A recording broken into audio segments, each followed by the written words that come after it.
네가 감히 내 아들 돈을 탐내? 병원 복도에 시어머니의 날카로운 목소리가 울려 퍼졌습니다.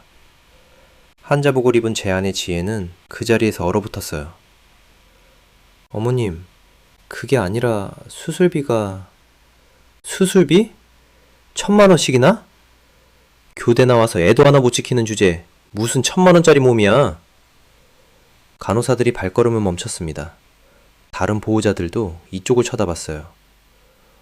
어머님, 제발 여기서는 뭐가 여기서는? 내 아들 돈 총내려고 깨병 부리는 거 다 알아. 네 같은 게 우리 집안 망치는 거야. 지혜의 다리가 휘청거렸습니다. 저는 그때 태평양의 비행기 안이었어요. 출장 중이던 저는 아무것도 몰랐었습니다. 제가 평생 믿고 따랐던 어머니가 아내의 목숨을 담보로 한 그 수술비 1,000만 원을 들고 남자친구와 발리행 비행기에 올라탄 줄은요. 며느리를 도둑 취급하며 모욕한 바로 그날, 어머니는 인천공항 면세점에서 명품 선글라스를 사고 계셨습니다. 정신력으로 버텨. 요즘 세상에 돈 없어서 못 사는 사람이 어디 있어. 어머니의 마지막 말에 지혜의 눈에서 눈물이 흘러내렸습니다. 하지만 그들은 몰랐습니다. 한 달 뒤 발리에서 돌아온 어머니를 기다리는 것이 무엇이었을지를요. 다만 확실한 것은 그것이 하나뿐인 아들도 며느리도 아니었다는 것이었습니다. 여러분의 구독, 좋아요는 더 많은 사연을 만드는 힘이 됩니다. 안녕하세요. 저는 박민준이라고 합니다. 지금 이 이야기를 들려드리는 곳은 호주 브리즈번입니다. 아침마다 창밖으로 보이는 푸른 하늘과 따뜻한 햇살이 몇 달 전 한국에서 겪었던 그 끔찍한 악몽 같은 시간들을 가끔 잊게 만들어주곤 합니다. 하지만 완전히 잊을 수는 없죠. 제 아내 지혜의 눈빛 속에 아직도 남아있는 그 상처의 흔적들을 볼 때마다 저는 다시 그때로 돌아갑니다. 모든 것은 늦은 봄날 저녁부터 시작됐습니다. 분당 아파트 거실에 앉아있던 지혜의 얼굴이 유난히 창백했던 날이었죠. 병원에서 돌아온 그녀는 한참 동안 아무 말도 하지 못했습니다. 저는 그 침묵이 무엇을 의미하는지 알고 있었어요. 석 달 전 유산을 겪은 뒤로 지혜의 몸 상태는 계속 악화되고 있었거든요. 여보, 선생님이 더 미루면 안 된대요. 그녀의 목소리가 떨렸습니다. 자궁근종이 심각하게 커졌고 유산 후유증까지 겹쳐서 이번에는 반드시 수술을 해야 한다는 통보였습니다. 게다가 단순한 수술이 아니었어요. 입원 기간도 최소 2주, 회복까지 고려하면 2달은 좋게 걸린다는 얘기였죠. 특실로 잡을게. 간병인도 좋은 분으로 모시고. 저는 즉시 결정했습니다. 회사 일정을 조정하고 병원비를 계산했어요. 수술비만 해도 상당했고 특실 입원비와 간병비까지 합치면 넉넉 잡아 1,000만 원 정도가 필요했습니다.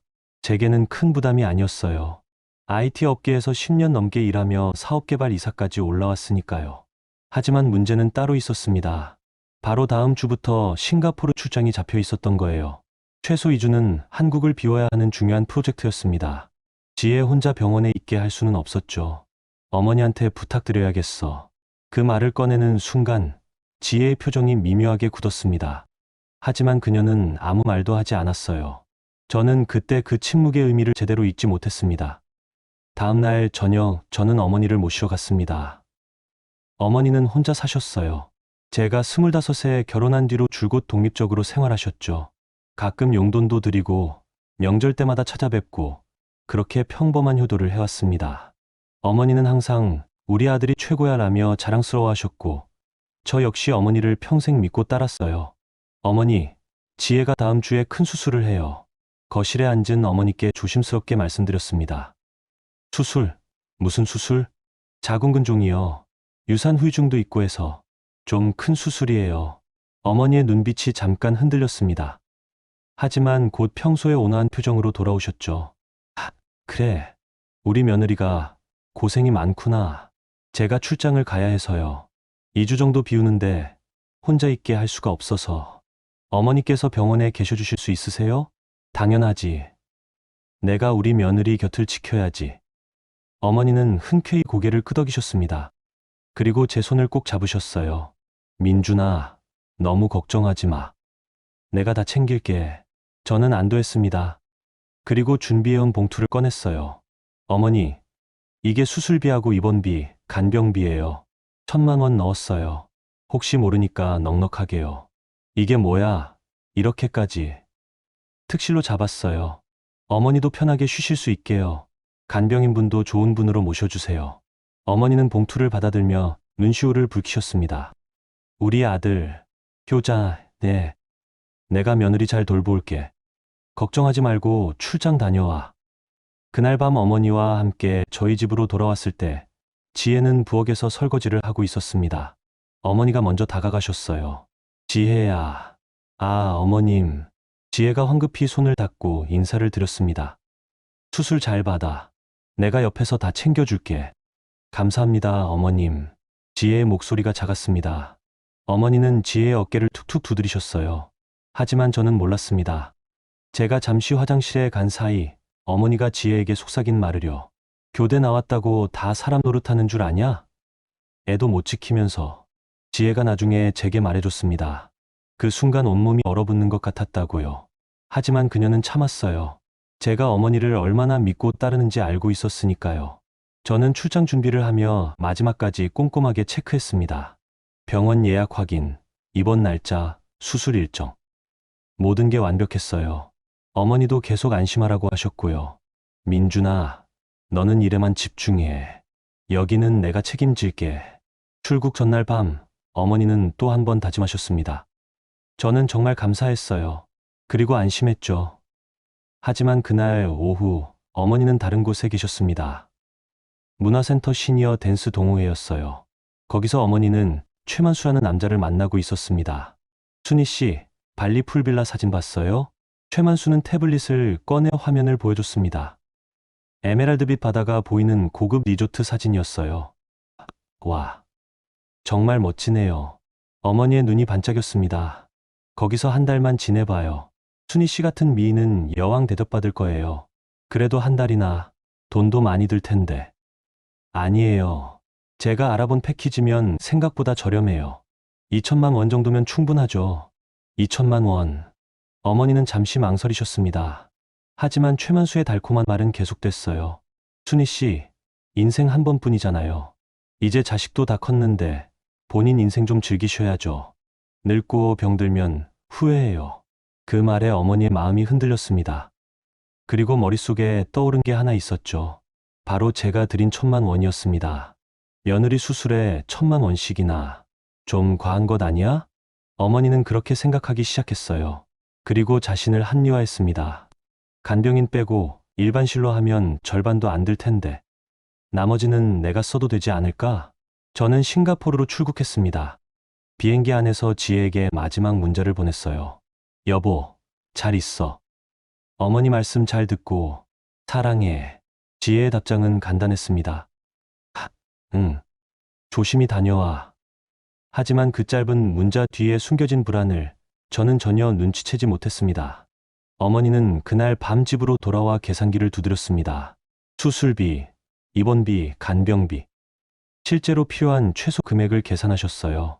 그리고 남는 돈으로 발리 여행 경비를 계산하기 시작했습니다. 핸드폰 화면에는 최만수가 보낸 발리 사진들이 가득했어요. 그 화려한 풍경 속에서 어머니는 자신이 마치 젊고 아름다운 여자로 돌아간 것 같은 착각에 빠졌습니다. 나도 이제 좀 살아야지. 평생 애들 뒷바라지만 하고 살았는데. 그렇게 어머니의 욕망은 점점 커져갔습니다. 그리고 며느리의 고통은 점점 작고 하찮은 것으로 치부되기 시작했죠. 어머니의 변화는 제가 없는 사이 빠르게 진행됐습니다.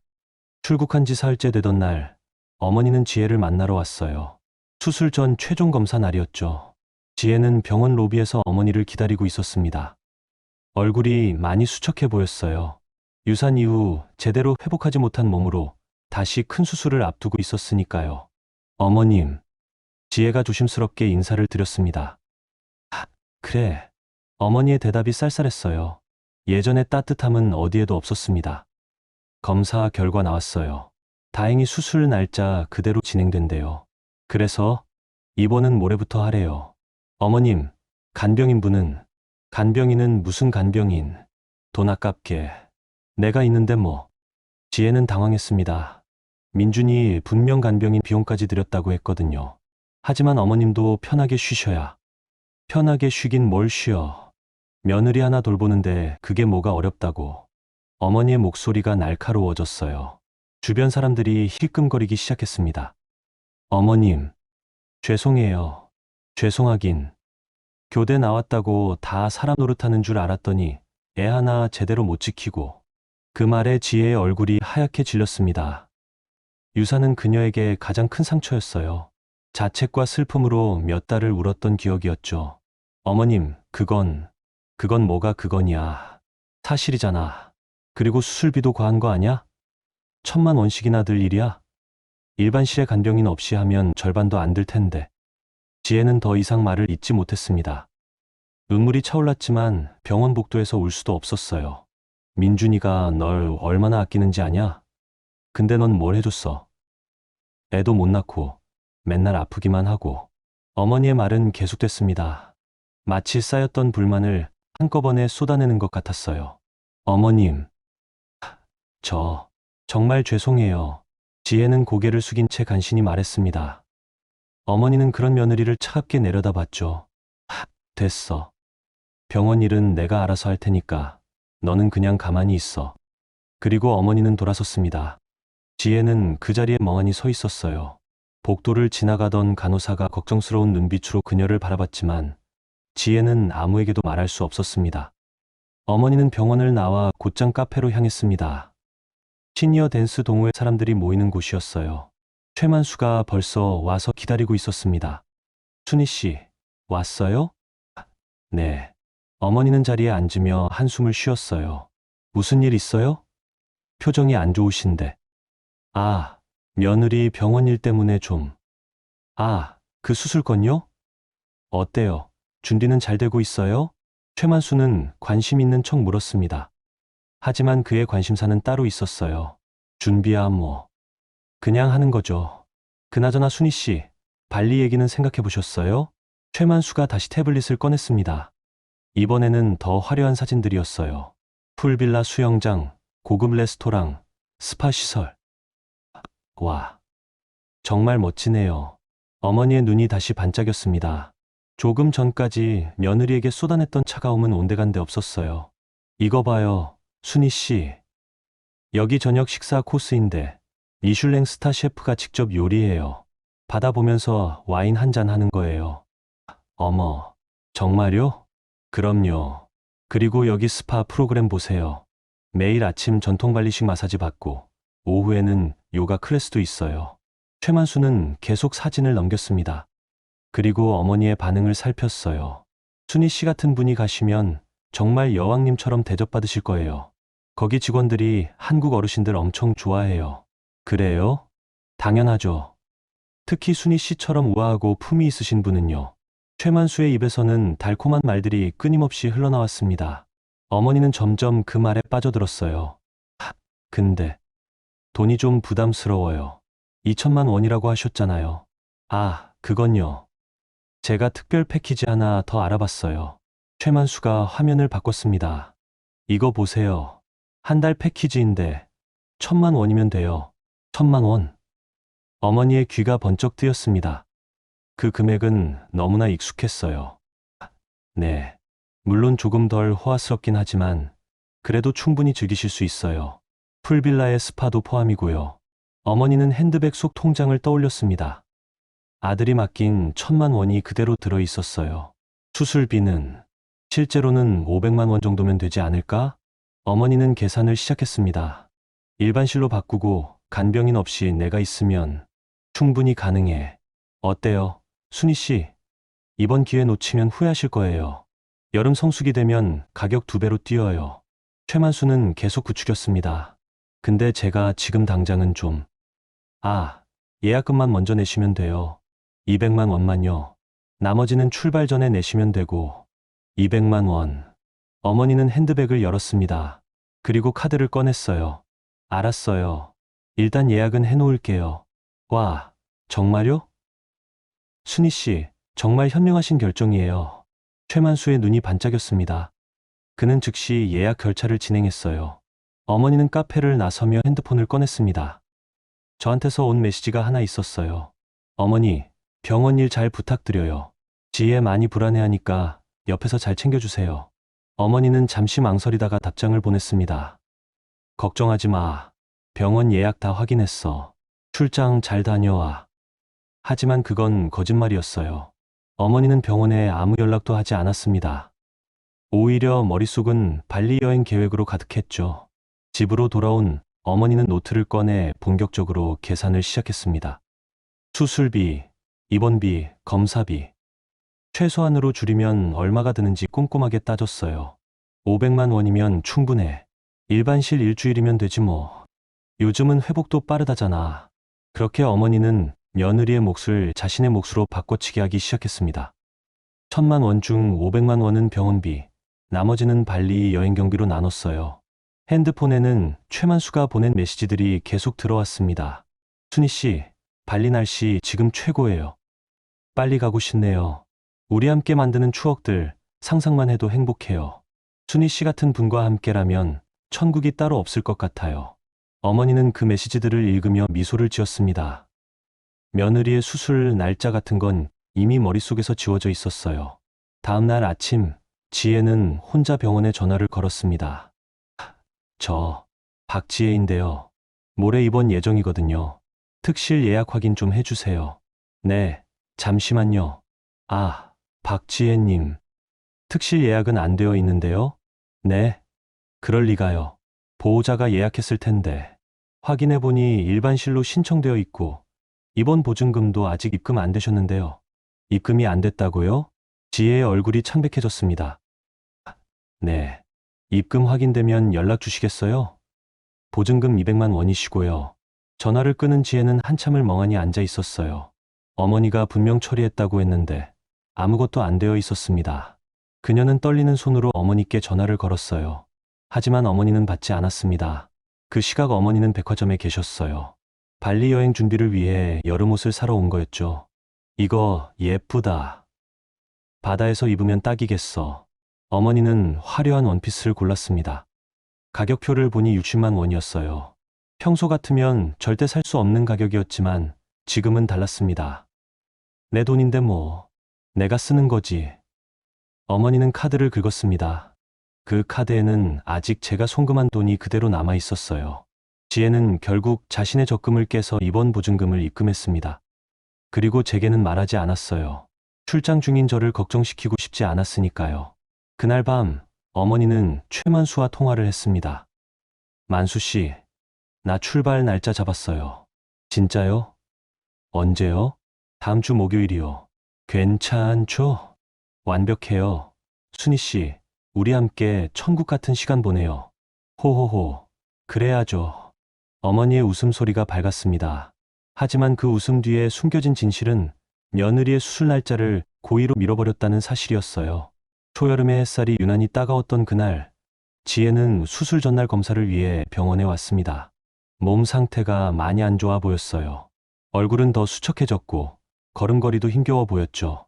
보호자분은 안 오셨어요? 간호사가 물었습니다. 아, 곧 오실 거예요. 지혜는 대기실에 앉아 어머니를 기다렸어요. 약속 시간이 한참 지났는데도 어머니는 나타나지 않았습니다. 핸드폰을 꺼내 전화를 걸어봤지만 계속 받지 않으셨어요. 지혜는 불안했습니다. 내일 모레가 수술인데 어머니와 마지막 상담을 해야 했거든요. 1시간을 기다린 끝에 어머니가 병원에 도착했습니다. 하지만 표정이 좋지 않았어요. 어머님, 왜 이렇게 오래 기다려? 시간 없다고 했잖아. 죄송해요. 간호사님이 보호자분도 같이 상담 들으셔야 한대서. 상담은 무슨, 수술이나 잘 받으면 되지. 어머니는 짜증스럽게 말했습니다. 그리고 간호사에게 다가갔어요. 저기요. 네, 어머님. 우리 며느리 수술 날짜 좀 미뤄야 할 것 같은데요. 네. 모레인데요? 지혜가 깜짝 놀라 어머니를 바라봤습니다. 어머님, 왜요? 선생님이 더 미루면 안 된다고. 내가 급한 일이 생겼어. 다음 주로 미뤄. 하지만 어머님, 됐어. 네가 뭘 안다고. 어머니가 소리를 질렀습니다. 대기실에 있던 사람들이 모두 이쪽을 바라봤어요. 간호사도 난처한 표정이었습니다. 어머님, 환자분 상태가 좋지 않으셔서 최대한 빨리 수술하시는 게. 내 말 안 들려요? 다음 주로 미루라니까요. 알겠습니다. 그럼. 새 날짜 잡으시면 연락 주세요. 간호사는 어쩔 수 없이 물러났습니다. 지혜는 그 자리에서 무너질 것 같았어요. 어머님, 제발요. 저 정말 아파요. 아프면 참아. 요즘 애들은 정신력이 없어서 탈이야. 옛날 사람들은 아파도 꾹 참고 살았어. 어머님, 그리고 병원비도 너무 과해. 일반실로 바꿀 거야. 특실은 돈 낭비야. 하지만 남편이 그렇게 하래서. 남편은 몰라서 그래. 내가 아는 게 더 많아. 어머니는 더 이상 대화하고 싶지 않다는 듯 돌아섰습니다. 내일은 집에 있어. 연락할 게 있으면 전화해. 그리고 어머니는 병원을 나갔어요. 지혜는 대기실 의자에 주저앉았습니다. 눈물이 흘렀지만 울음소리는 참았어요. 어머니는 병원 주차장에서 최만수에게 전화를 걸었습니다. 만수 씨, 나 내일 출발할 수 있어요. 와, 진짜요? 빨라졌네요. 네, 일정 다 정리했어요. 잘 됐다. 그럼 내일 공항에서 만나요. 인천공항 3터미널, 오전 10시. 알았어요. 내일 봐요. 어머니는 신이 났습니다. 발리 여행이 코앞이었어요. 핸드백 속에는 새로 산 명품 선글라스와 여름옷 쇼핑백이 들어 있었죠. 집으로 돌아온 어머니는 짐을 싸기 시작했습니다. 화려한 옷들, 수영복, 화장품. 하나하나 챙기며 설렜어요. 핸드폰에는 최만수가 보낸 발리 리조트 확인서가 도착했습니다. 어머니는 그 화면을 캡처해서 SNS에 올렸어요. 사랑하는 사람과 천국으로 떠납니다. 한 달간의 휴식 정말 기대돼요. 해시태그도 붙였습니다. 샵 발리 여행, 샵 풀빌라, 샵 인생은 한 번뿐, 샵 행복한 나. 곧 친구들의 댓글이 달렸어요. 와, 부럽다. 발리라니. 누구랑 가세요? 혹시 남자친구? 순희 씨 인생 즐기시네요. 부럽습니다. 어머니는 그 댓글들을 보며 뿌듯해했습니다. 평생 남의 시선을 의식하며 살았던 어머니에게 이런 부러움은 새로운 쾌감이었어요. 같은 시각, 지혜는 집에 돌아와 침대에 누워 있었습니다. 몸이 너무 아팠어요. 하복부 통증이 점점 심해지고 어지러움도 왔습니다. 핸드폰을 꺼내 제게 문자를 쓰려다가 지웠어요. 저는 지금 중요한 회의 중일 시간이었거든요. 조금만 참자. 어머님이 곧 다시 날짜 잡아주실 거야. 지혜는 스스로를 다독였습니다. 하지만 마음 한구석에는 불길한 예감이 자리 잡고 있었어요. 다음 날 아침, 어머니는 일찍 일어나 준비를 마쳤습니다. 거울을 보며 새로 산 원피스를 입어보고 화장도 평소보다 진하게 했어요. 완벽해. 어머니는 만족스러운 표정으로 캐리어를 끌고 집을 나섰습니다. 공항으로 가는 택시 안에서 어머니는 지혜에게 짧은 문자를 보냈어요. 한동안 연락 안 될 거야. 급한 일 있으면 혼자 알아서 해. 지혜는 그 문자를 보고 심장이 철렁 내려앉았습니다. 어머님, 어디 가세요? 수술은요? 하지만 답장은 오지 않았어요. 인천공항에 도착한 어머니는 최만수를 만났습니다. 순희 씨, 와, 정말 예쁘세요. 호호호. 그래요? 당연하죠. 발리 가면 다들 순희 씨 보고 반할 거예요. 두 사람은 체크인을 마치고 출국장으로 향했어요. 어머니는 면세점에서 명품 향수를 하나 더 샀습니다. 최만수가 권했거든요. 이 향수 발리에서 뿌리면 정말 잘 어울릴 거예요. 그럼 살까요? 당연하죠. 순희 씨 같은 분은 이런 거 쓰셔야 해요. 어머니는 160만 원짜리 향수를 샀습니다. 카드를 긁으며 순간 망설였지만 최만수의 칭찬에 다시 마음이 풀렸어요. 비행기에 오른 어머니는 창밖을 바라보며 생각했습니다. 이제 내 인생이야. 아들도 다 컸고 며느리도 알아서 잘하겠지. 나도 좀 살아야지. 그렇게 어머니를 태운 비행기는 발리로 향했습니다. 같은 시각 한국의 지혜는 침대에서 일어나지 못하고 있었어요. 통증이 심해져서 움직일 수조차 없었습니다. 핸드폰을 꺼내 다시 어머니께 전화를 걸어봤지만 이미 비행기 아니라 연결되지 않았어요. 민준 오빠한테 연락해야 하나. 하지만 출장 중인 저를 괴롭히고 싶지 않았어요. 그녀는 그냥 참기로 했습니다. 발리에 도착한 어머니는 리조트의 풀빌라를 보고 감탄했습니다. 와, 정말 멋지다. 에메랄드빛 바다가 보이는 수영장, 고급스러운 침실, 넓은 테라스. 모든 게 완벽했어요. 순희 씨, 어때요? 마음에 드세요? 너무 좋아요. 어머니는 즉시 수영복으로 갈아입고 수영장으로 뛰어갔습니다. 최만수가 핸드폰을 들고 사진을 찍어줬어요. 자, 포즈 취해보세요. SNS에 올릴 거죠? 호호호, 당연하죠. 어머니는 환하게 웃으며 포즈를 취했습니다. 그 사진들은 곧바로 SNS에 올라갔어요. 발리의 첫날. 천국이 따로 없어요. 샵 풀빌라, 샵 발리, 샵 행복, 샵 사랑. 친구들의 부러운 댓글이 쏟아졌습니다. 어머니는 그 댓글들을 하나하나 읽으며 뿌듯해했어요. 저녁에는 리조트 내 고급 레스토랑에서 식사를 했습니다. 최만수가 와인을 주문했어요. 이거 한 병에 30만 원짜리예요. 순희 씨 위해서 준비했어요. 어머, 그렇게까지. 당연하죠. 순희 씨는 특별하니까요. 어머니는 행복했습니다. 평생 이런 대접을 받아본 적이 없었거든요. 그날 밤, 어머니는 테라스에서 바다를 바라보며 와인을 마셨습니다. 한국에 있는 며느리 생각은 전혀 나지 않았어요. 오직 이 순간의 행복만이 가득했죠. 인생이 이렇게 아름다울 수도 있구나. 어머니는 혼잣말을 했습니다. 하지만 그 아름다움 뒤에 숨겨진 대가가 얼마나 처참할지 어머니는 전혀 몰랐습니다. 같은 시각 한국에서는 지혜가 화장실에서 쓰러져 있었어요. 극심한 출혈이 시작됐고 의식이 흐려지고 있었습니다. 그녀의 핸드폰 화면에는 어머니의 발리 사진이 떠 있었습니다. 그 화려한 웃음과 자신의 고통이 너무나 대조적이었죠. 왜 저한테만?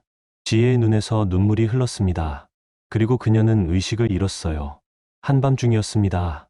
제 핸드폰이 울렸을 때 저는 싱가포르 호텔 침대에 누워 있었어요. 내일 아침 중요한 프레젠테이션이 있어서 일찍 잠들려던 참이었죠. 처음에는 모르는 번호라 무시하려 했습니다. 하지만 계속 울렸어요. 불길한 예감이 들어 전화를 받았습니다. 여보세요? 박민준 씨 맞으시죠? 저는 대학병원 응급실 간호사 오현경입니다. 네. 무슨 일이세요? 환자 보호자 연락처로 박민준 씨가 등록되어 있어서 연락드렸습니다. 부인 박지혜 씨께서 지금 응급실에 계세요. 그 말에 저는 벌떡 일어났습니다. 뭐라고요? 응급실이요? 무슨 일이에요? 극심한 출혈과 복통으로 119를 통해 실려 오셨어요. 지금 응급 처치 중인데 가족분이 빨리 오셔야 할 것 같습니다. 지금 제가 해외 출장 중인데 어머니는요? 어머니는 안 계세요? 보호자가 아무도 안 계세요. 환자분 혼자 집에 계시다가 쓰러지신 것 같습니다. 제 머리가 하얘졌습니다. 지금 어머니한테 연락해 볼게요. 제가 최대한 빨리 갈게요. 전화를 끊고 즉시 어머니께 전화를 걸었습니다.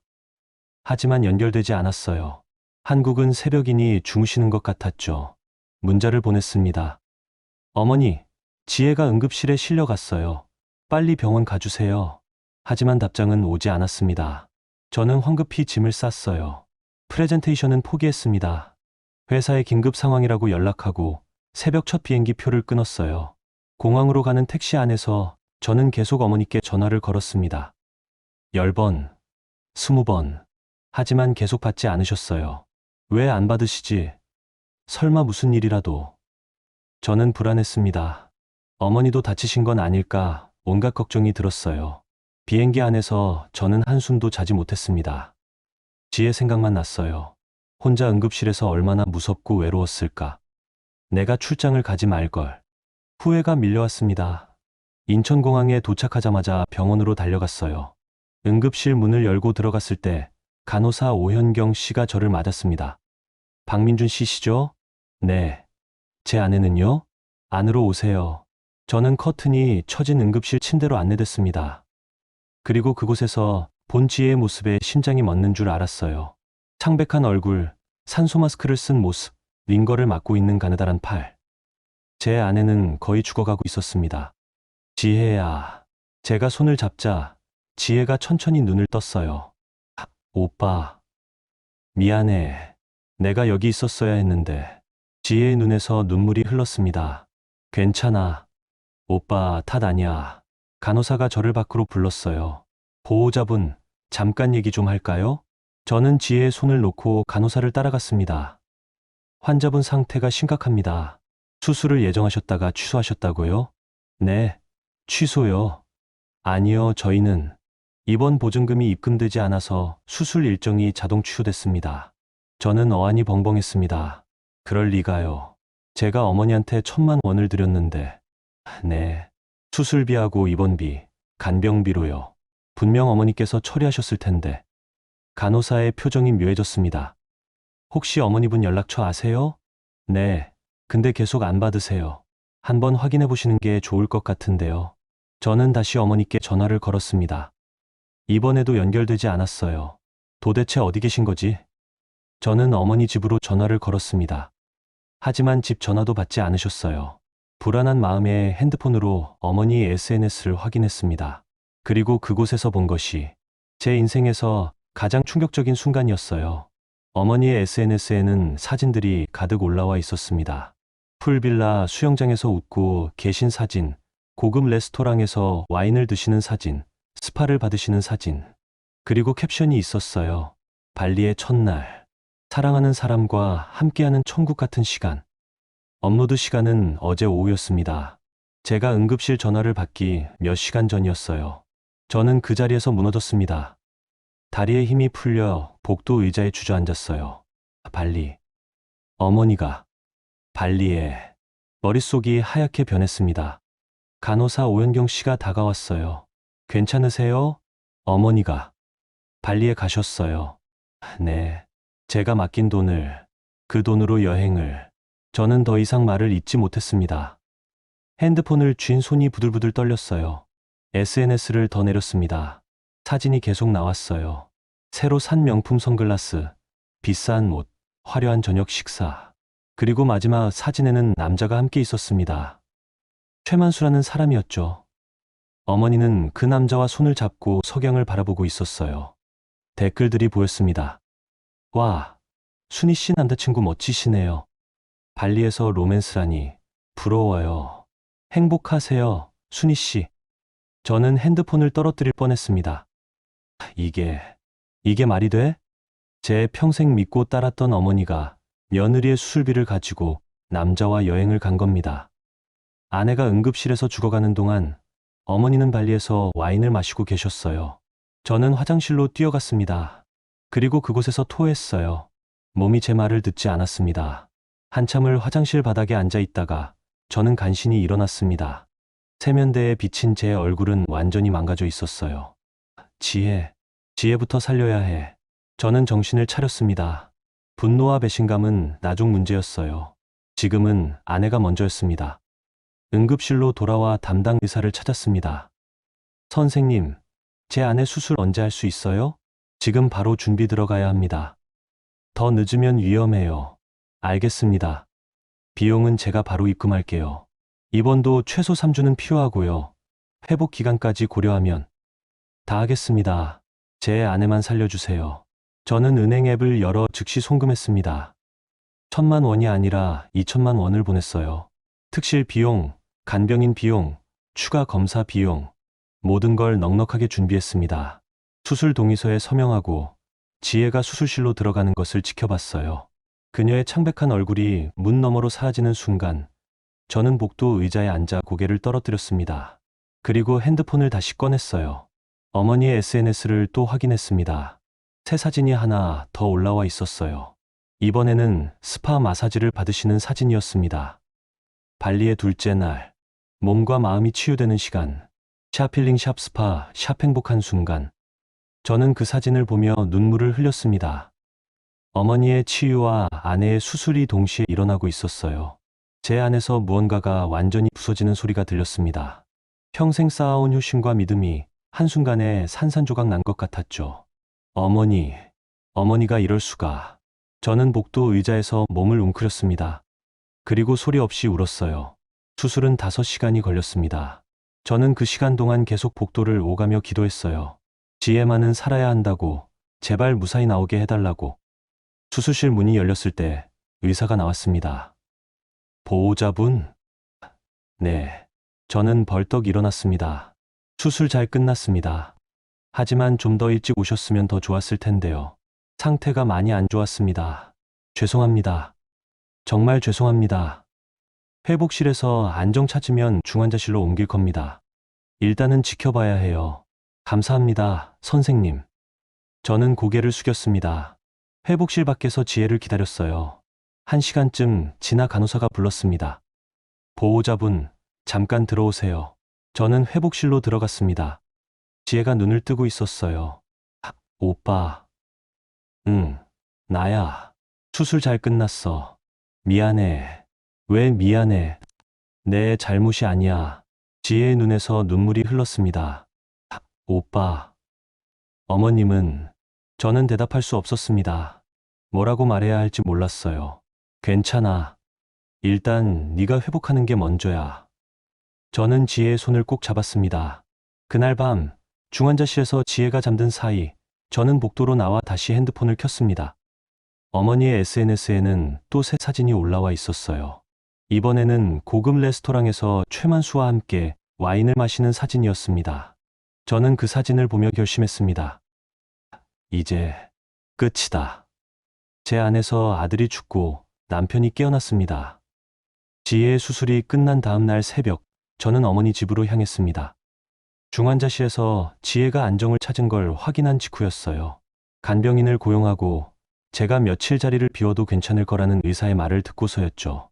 어머니 집 현관문 앞에 섰을 때 제 손이 떨렸습니다. 비밀번호를 누르고 들어갔어요. 집 안은 조용했습니다. 당연했죠. 어머니는 지금 발리에 계셨으니까요. 거실을 둘러봤습니다. 평소와 다를 바 없어 보였어요. 하지만 뭔가 어색했습니다. 탁자 위에 쇼핑백들이 놓여 있었거든요. 백화점 명품 코너 쇼핑백이었어요. 저는 그 안을 들여다봤습니다. 화려한 여름 옷들, 비싼 선글라스, 수입 화장품. 이게 다 수술비로. 가슴이 답답했습니다. 어머니 방으로 들어갔어요. 침대 위에는 여행용 가이드북이 펼쳐져 있었습니다. 발리 리조트 안내 책자였죠. 책상 위를 살폈습니다. 그리고 그곳에서 태블릿 하나를 발견했어요. 잠금이 걸려 있지 않았습니다. 화면을 켜자 메신저 앱이 열려 있었어요. 최만수라는 이름이 보였습니다. 저는 그 대화 내역을 읽기 시작했습니다. 최만수 순희 씨, 발리 패키지 1,000만 원이면 충분해요. 어머니, 1,000만 원. 그 정도면 괜찮을 것 같아요. 최만수 며느리 수술비 좀 아끼면 되잖아요. 요즘 병원비 그렇게 비싸지 않아요. 어머니, 그러게요. 특실은 과한 것 같고 일반실로 하면 절반도 안 들 텐데. 최만수 맞아요. 간병인도 필요 없죠. 순희 씨가 계시는데. 어머니, 호호호. 그렇죠. 저는 핸드폰을 쥔 손이 부들부들 떨렸습니다. 대화는 계속됐어요. 어머니, 그나저나 며느리 애기. 아직도 유산 상처 타령하더라고요. 최만수, 에휴. 요즘 젊은 여자들은 정신력이 약해서 그래요. 어머니, 맞아요. 옛날 사람들은 그래도 꿋꿋했는데. 교대 나왔다고 뭐 대단한 줄 아나 봐. 최만수, 순희 씨는 며느리한테 너무 잘해주시는 것 같아요. 좀 더 당당하셔도 돼요. 어머니, 그래야겠어요. 내 아들 돈인데 내가 어떻게 쓰든 상관없잖아요. 저는 더 이상 읽을 수 없었습니다. 태블릿을 내려놓고 고개를 떨어뜨렸어요. 하지만 더 충격적인 건 그 다음이었습니다. 파일 폴더에 녹음 파일이 하나 있었거든요. 제목은 며느리 전화였습니다. 저는 떨리는 손으로 재생 버튼을 눌렀어요. 어머님, 수술이 내일인데 병원에서 입금 확인이 안 됐다고. 지혜의 떨리는 목소리였습니다. 그래서 내가 바빠. 나중에 얘기해. 어머니의 차가운 목소리가 이어졌어요. 하지만 어머님, 제발요. 저 정말 아파요. 아픈 건 네 탓이야. 애도 못 지킨 몸으로 무슨 1,000만 원짜리 수술을 해. 정신력으로 버텨. 어머님. 그리고 말이야. 넌 우리 집안 망치는 거 알아? 민준이가 너 때문에 얼마나 고생하는데. 애도 못 낳고 맨날 병원이나 드나들고. 죄송해요. 정말 죄송해요. 지혜의 울음소리가 들렸습니다. 됐어. 알아서 해. 나 바빠. 통화가 끊겼습니다. 저는 그 자리에 주저앉았어요. 녹음 파일은 거기서 끝이 아니었습니다. 어머니가 혼자 중얼거리는 소리가 들렸거든요. 애도 못 지킨 것이 1,000만 원은 무슨. 내가 발리 가는 게 더 중요하지. 저는 태블릿을 바닥에 내동댕이 쳤습니다. 화면이 깨졌지만 상관없었어요. 이게 내가 평생 모신 어머니였나. 저는 어머니 방 바닥에서 한참을 울었습니다. 소리내어 울었어요. 평생 쌓아온 모든 것이 무너지는 기분이었습니다. 1시간쯤 지났을까요? 저는 눈물을 닦고 일어났습니다. 지혜를 지켜야 해. 그게 지금 내가 할 일이야. 저는 어머니 집을 나왔습니다. 그리고 차 안에 앉아 생각했어요. 이제 어떻게 해야 하지? 분노와 배신감이 휘몰아쳤지만 동시에 냉정해져야 했습니다. 감정적으로 대응하면 안 됐어요. 그때 문득 생각이 났습니다. 2년 전 호주 브리즈번에 있는 글로벌 IT 파트너사에서 받았던 이직 제안이요. 당시 그 회사는 저에게 파격적인 조건을 제시했었어요. 연봉 2배, 영주권 지원, 주거 지원까지. 하지만 저는 거절했습니다. 한국에 어머니가 계셨으니까요. 하지만 이제는 저는 핸드폰을 꺼내 회사 HR 실장 윤소라 씨에게 전화를 걸었습니다. 소라 실장님, 저 민준입니다. 민준 이사님, 무슨 일이세요? 싱가포르 출장 중 아니세요? 급한 일이 생겨서 귀국했어요. 실장님, 혹시 2년 전 브리즈번 이직 제안 기억하세요? 네, 물론이죠. 그때 아쉬웠는데 그 제안 아직 유효할까요? 전화 너머로 잠시 침묵이 흘렀습니다. 민준 이사님, 진심이세요? 네, 진심입니다. 알겠습니다. 제가 확인해보고 연락드릴게요. 감사합니다. 그리고 실장님, 이거는 급기로 부탁드려요. 물론입니다. 전화를 끊고 저는 병원으로 돌아왔습니다. 중환자실에서 지혜가 깨어 있었어요. 오빠. 응, 왔어. 어디 갔다 와? 잠깐 일 보고. 저는 지혜의 손을 잡았습니다. 지혜야, 내가 지킬게. 이제 아무도 너한테 상처 주지 못하게 할 거야. 지혜는 제 눈을 보며 물었어요. 오빠, 무슨 일 있어? 아니야, 아무 일도 없어. 넌 그냥 회복에만 집중해. 저는 거짓말을 했습니다. 지혜에게 어머니 얘기를 할 수는 없었어요. 아직은 아니었습니다. 다음 날 윤소라 실장에게서 연락이 왔습니다. 민준 이사님, 브리즈번 측에서 여전히 관심이 있다고 합니다. 조건은 2년 전과 동일하고요. 추가로 부인분 의료 지원도 가능하다고 해요. 의료 지원이요? 네. 브리즈번은 의료 수준이 세계적으로 높거든요. 부인분 회복 치료에도 도움이 될 것 같아요. 그 말에 저는 확신했습니다. 진행하겠습니다. 알겠습니다. 서류 준비 시작할게요. 그리고 민준 이사님. 네. 이건 순전히 개인적인 질문인데. 혹시 무슨 일 있으신 거예요? 저는 잠시 망설이다 대답했습니다. 네. 큰 일이 있었어요. 하지만 자세한 얘기는 나중에 드릴게요. 알겠습니다. 제가 최대한 빨리 도와드릴게요. 윤소라 실장은 정말 능력 있는 분이었어요. 일주일 만에 모든 서류를 준비했습니다. 이직 계약서, 영주권 신청서, 주거 지원 문서까지. 저는 병원과 회사를 오가며 조용히 준비했습니다. 아무에게도 말하지 않았어요. 특히 어머니에게는 절대로요. 어머니는 여전히 발리에 계셨습니다. SNS에는 매일 새로운 사진이 올라왔어요. 해변에서 석양을 보는 사진, 고급 레스토랑 음식 사진, 스파 사진. 저는 그 사진들을 보며 계획을 다듬었습니다. 떠나자. 완전히. 돌아올 수 없게. 지혜는 서서히 회복하고 있었어요. 중환자실에서 일반 병실로 옮겼고 조금씩 걸을 수 있게 됐습니다. 어느 날 저녁, 지혜가 물었어요. 오빠, 어머님은 언제 오셔? 저는 대답할 수 없었습니다. 지혜야. 응? 어머니는 안 오셔. 왜? 무슨 일 있어? 저는 핸드폰을 꺼내 어머니의 SNS를 보여줬습니다. 지혜의 얼굴이 창백해졌어요. 이게 뭐야? 어머니가 수술비를 가지고 발리로 가셨어. 지혜는 아무 말도 하지 못했습니다. 그저 핸드폰 화면만 멍하니 바라봤죠. 오빠, 나 때문이야. 내가 쓸모없어서. 아니야. 저는 지혜를 꼭 안았습니다. 내 잘못이 절대 아니야. 이건 어머니가 잘못한 거야. 지혜가 제품에서 울었습니다. 저도 함께 울었어요. 그날 밤, 저는 지혜에게 모든 계획을 말했습니다. 우리 호주로 가자. 호주. 브리즈번이야. 거기서 새로 시작하자. 어머니 없이 우리 둘이서. 지혜는 놀란 눈으로 저를 바라봤어요.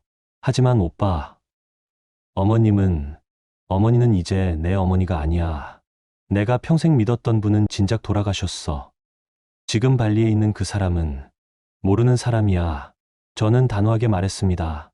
우리 다시 시작하자. 아무도 우리를 아프게 하지 않는 곳에서. 지혜가 천천히 고개를 끄덕였습니다. 그래. 그러자. 그렇게 우리의 탈출 계획이 시작됐습니다. 여름이 본격적으로 시작되던 그 한 달은 제 인생에서 가장 바쁜 시간이었습니다. 지혜의 회복을 돕는 동시에 우리의 새로운 삶을 준비해야 했으니까요. 윤소라 실장은 정말 큰 도움이 됐어요. 브리즈번 현지 주거 정보부터 지혜의 의료 연계까지 모든 걸 꼼꼼하게 챙겨줬습니다. 민준 이사님, 브리즈번에 한국인 의료 코디네이터가 있어요.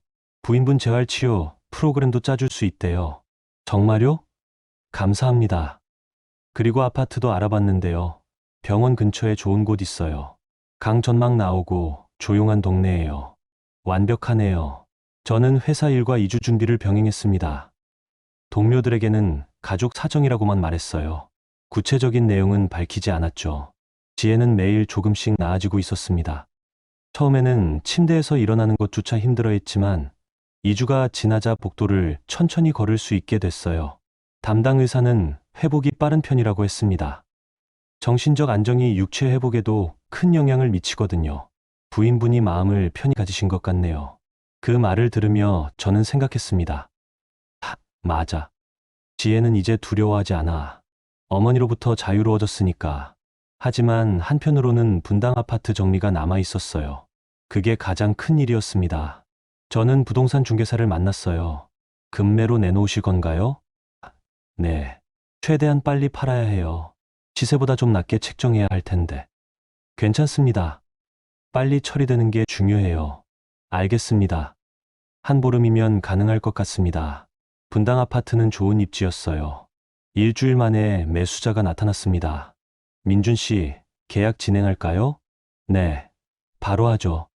계약서에 서명하는 순간 묘한 감정이 들었어요. 이 집은 지혜와 제가 신혼 때부터 살던 곳이었으니까요. 많은 추억이 담긴 공간이었죠. 하지만 동시에 어머니의 학대와 모욕도 일어났던 곳이었습니다. 이제 이 모든 걸 버리고 떠나는 거예요. 새 출발이야. 우리에게 필요한 건 새 출발이야. 저는 스스로를 다독였습니다. 매매가 확정되자 본격적인 짐 정리를 시작했어요. 윤소라 실장이 추천해준 이사업체를 불렀습니다. 해외 이사 전문 업체예요. 브리즈번까지 배송 다 해줘요. 감사합니다. 저는 집 안을 돌아보며 무엇을 가져갈지 고민했어요. 결론은 간단했습니다. 최소한만 가져가자. 새로 시작하는 거니까. 옷가지, 필수 서류, 지혜의 개인 물품들. 정말 꼭 필요한 것만 챙겼습니다. 나머지는 전부 처분했어요. 가구는 매수자에게 넘기기로 했고 자잘한 물건들은 기부하거나 버렸습니다. 집이 점점 비어갔어요. 거실 소파가 나가고 침대가 분해되고 책장이 사라지고 우리가 쌓아온 삶의 흔적들이 하나씩 지워졌습니다. 어느 날 저녁 거의 텅 빈 집에 혼자 앉아 있었어요. 그때 문득 어머니 생각이 났습니다. 어머니는 지금쯤 뭐 하고 계실까? SNS를 확인해 봤습니다. 여전히 발리 사진들이 올라오고 있었어요. 최근 사진은 해변 레스토랑에서 최만수와 함께 찍은 것이었습니다. 두 사람이 와인잔을 부딪히고 있었죠. 캡션이 있었어요. 사랑하는 사람과 함께라면 어디든 천국이에요. 샵발리 생활 샵행복 샵로맨스. 저는 그 사진을 보며 씁쓸하게 웃었습니다. 어머니는 정말 모르시는구나. 자신이 무엇을 잃었는지. 어머니는 댓글에 일일이 답변을 달고 계셨어요. 와, 부러워요. 호호호, 감사해요. 남자친구분 멋지시네요. 그렇죠? 저도 행복해요. 발리 생활 어때요? 최고예요. 매일이 꿈만 같아요. 저는 핸드폰을 내려놨습니다. 더 이상 볼 필요가 없었어요. 병원에서 지혜가 퇴원할 날이 다가왔습니다. 의사는 집에서 2주 정도 더 안정을 취하라고 했어요. 무리하지 마시고 천천히 회복하세요. 감사합니다, 선생님. 지혜를 데리고 집으로 돌아왔어요. 거의 빈 집을 본 지혜가 놀랐습니다. 오빠, 이게 다 정리했어. 우리 필요한 것만 가져갈 거야. 정말로 떠나는구나. 지혜의 눈에 눈물이 맺혔습니다. 하지만 슬픔이 아니었어요. 안도와 기대가 섞인 눈물이었죠. 응. 우리 새로 시작하는 거야. 저는 지혜를 안았습니다. 그로부터 일주일 후, 저는 회사에 사표를 제출했습니다. 물론 형식적인 거였어요. 실제로는 브리즈번 파트너사로의 이직이었으니까요. 상사가 저를 불렀습니다. 민준 씨, 정말 가시는 거예요? 네. 가족 사정이 있어서요. 아쉽네요. 그래도 브리즈번에서 잘 되길 바랍니다. 감사합니다. 동료들과 작별 인사를 나눴어요. 모두 아쉬워했지만 저는 마음이 편했습니다. 이제 정말 끝이구나. 출국일이 확정됐습니다. 한 달 뒤였어요. 윤소라 실장이 모든 일정을 완벽하게 조율해줬습니다. 민준 이사님, 브리즈번 도착하시면 제가 소개해드린 코디네이터가 공항에서 기다리고 있을 거예요. 정말 감사합니다, 실장님. 덕분에 잘 준비할 수 있었어요. 별 말씀을요. 새로운 곳에서 행복하시길 바랍니다. 그 한 달 동안 저는 계속 어머니의 SNS를 확인했습니다. 어머니는 여전히 발리에서 행복한 시간을 보내고 계셨어요. 하지만 최근 사진들을 보니 뭔가 미묘하게 달라진 게 있었습니다. 예전처럼 고급 레스토랑 사진이 아니라 그냥 해변이나 시장 사진이 많아졌어요. 그리고 최만수와 함께 찍은 사진도 줄어들었습니다. 돈이 떨어지고 있구나. 저는 직감했습니다. 1,000만 원으로 한 달 이상 발리에서 호화롭게 지내기는 어려웠을 테니까요. 곧 돌아오시겠지. 저는 생각했습니다. 그리고 그때까지 우리는 이미 한국을 떠나 있을 거라고요. 출국 전날 저는 마지막으로 집을 점검했습니다. 정말 아무것도 남지 않았어요. 텅 빈 거실, 빈 침실, 빈 주방. 저는 거실 바닥에 앉아 마지막 작별 인사를 했습니다. 안녕, 이 집. 안녕, 지난 시간들. 안녕, 어머니. 그리고 일어섰어요. 뒤돌아보지 않고 집을 나섰습니다. 다음 날 새벽, 저와 지혜는 인천공항으로 향했습니다. 오빠, 떨려. 나도. 하지만 괜찮아. 우리 잘할 수 있어. 공항 체크인 카운터에서 여권을 제출했어요. 직원이 미소 지으며 말했습니다. 브리즈번행이시네요. 즐거운 여행 되세요. 감사합니다. 출국 심사를 마치고 면세구역으로 들어갔습니다. 저는 마지막으로 한국 땅을 밟는 기분이었어요. 어머니, 제가 떠납니다. 영원히요. 비행기가 이륙했습니다. 창밖으로 한국이 점점 작아지는 게 보였어요. 지혜가 제 손을 꼭 잡았습니다. 오빠, 우리 행복하자. 응, 꼭 그럴 거야. 저는 지혜의 손을 다시 꼭 잡았습니다. 그 순간 발리에서는 어머니가 귀국 짐을 싸고 있었어요. 한 달간의 여행이 끝나가고 있었습니다. 하지만 어머니는 몰랐습니다. 자신이 돌아갈 집이 이미 사라졌다는 것을, 그리고 아들이 영영 돌아오지 않을 곳으로 떠났다는 것을요. 발리 공항 면세구역, 어머니는 최만수와 함께 서 있었습니다. 만수 씨, 저기 면세점 좀 들를까요? 아들 선물 사고 싶어서. 아, 순희 씨. 저는 급한 전화가 와서 먼저 게이트로 가볼게요. 네. 함께 가는 거 아니었어요? 맞아요.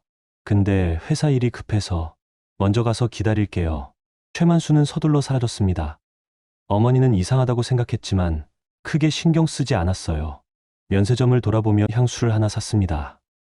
민준이를 위한 선물이라고 생각하며요. 우리 아들이 좋아하겠지? 어머니는 흐뭇하게 웃었습니다.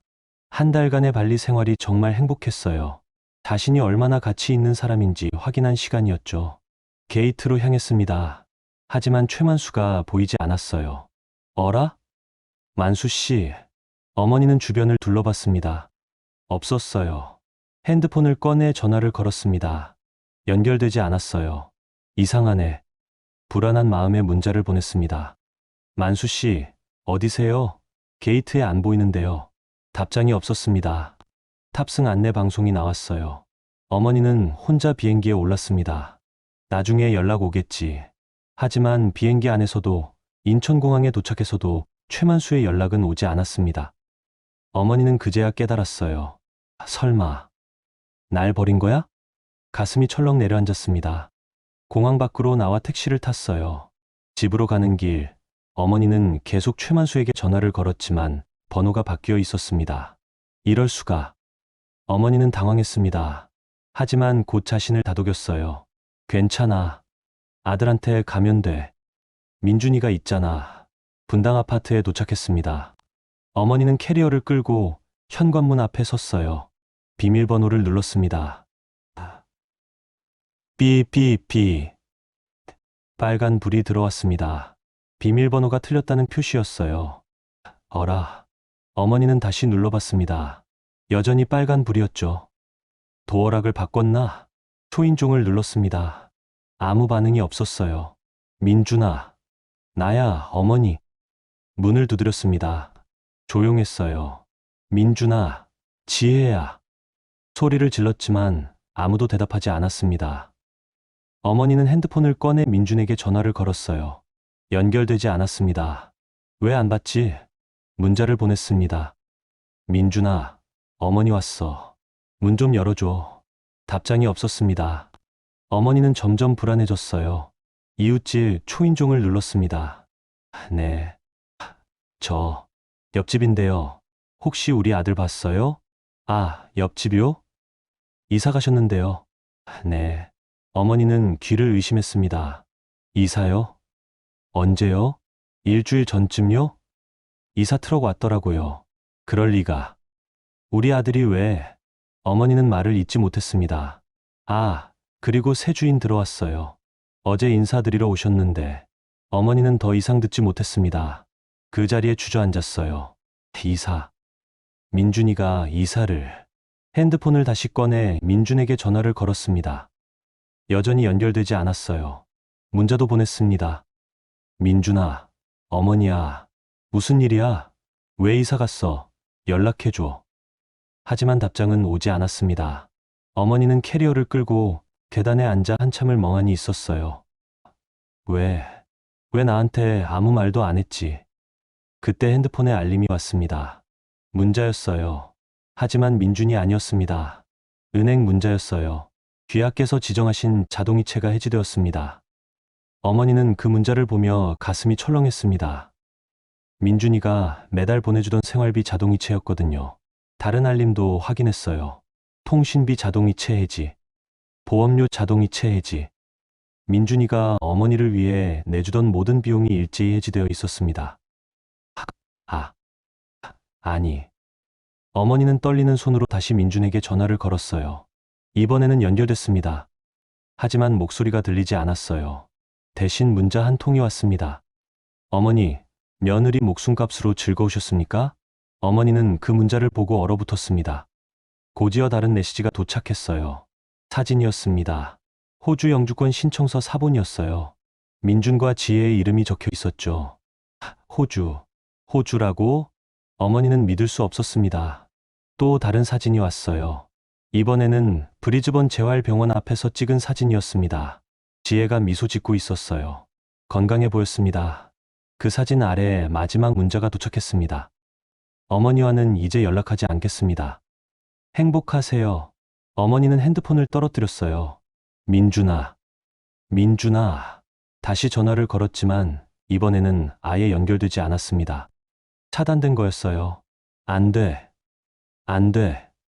어머니는 캐리어를 끌고 비틀거리며 일어났습니다. 자신의 집으로 가야 했어요. 하지만 택시비조차 아까웠습니다. 발리에서 쓴 돈이 거의 전부였거든요. 지하철을 타고 자신의 집으로 갔습니다. 작은 원룸이었어요. 문을 열고 들어갔을 때 집은 한 달 전 그대로였습니다. 먼지가 쌓여 있었고 냉장고는 비어 있었어요. 어머니는 침대에 주저앉았습니다. 내가 뭘 한 거지? 발리에서의 화려했던 순간들이 떠올랐습니다. 하지만 이제 그건 다 의미가 없었어요. 아들을 잃었으니까요.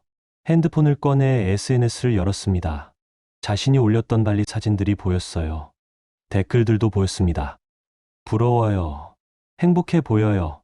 여왕님 같아요. 어머니는 그 댓글들을 보며 쓴웃음을 지었습니다. 여왕, 난 이제 아무것도 아닌데. SNS를 끄고 통장을 확인했어요. 잔액이 거의 없었습니다. 발리에서 거의 다 썼거든요. 민준이가 보내주던 자동이체도 끊겼으니 이제 생활비도 없었어요. 어떡하지? 어머니는 방 안을 둘러봤습니다. 작고 초라한 원룸이었어요.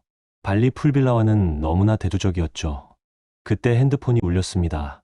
최만수였어요. 어머니는 황급히 받았습니다. 만수 씨. 아, 순희 씨. 미안해요. 급한 일이 생겨서. 왜 공항에서 사라진 거예요? 회사에서 급하게 불러서요. 정말 미안해요. 어머니는 안도했습니다. 그럼 다시 만날 수 있죠? 그게 순희 씨. 최만수의 목소리가 변했어요. 나 당분간 바빠서요. 연락 좀 어려울 것 같아요. 네. 하지만 죄송해요. 좋은 시간이었어요. 행복하세요. 뚝. 전화가 끊겼습니다. 어머니는 다시 전화를 걸었지만 최만수는 받지 않았어요. 안 돼. 어머니는 핸드폰을 바닥에 던졌습니다. 모든 걸 잃었어요.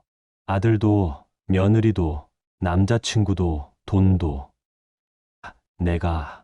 내가 뭘 한 거야. 어머니는 바닥에 주저앉아 울었습니다. 밖에서는 저녁 해가 지고 있었어요. 어둠이 방 안으로 들어왔습니다. 어머니는 그 어둠 속에서 혼자 남겨뒀습니다. 브리즈번의 아침 햇살이 창문을 통해 들어왔습니다. 저는 눈을 떴어요. 옆에서 지혜가 평화롭게 자고 있었습니다. 창밖을 봤어요. 브리즈번 강이 보였습니다. 잔잔한 물결과 초록빛 풍경이 펼쳐져 있었죠. 여기가 우리의 새 집이구나. 저는 조용히 일어나 주방으로 갔습니다. 커피를 내리며 핸드폰을 확인했어요. 차단했던 어머니의 번호에서 온 시도가 수십 건이었습니다.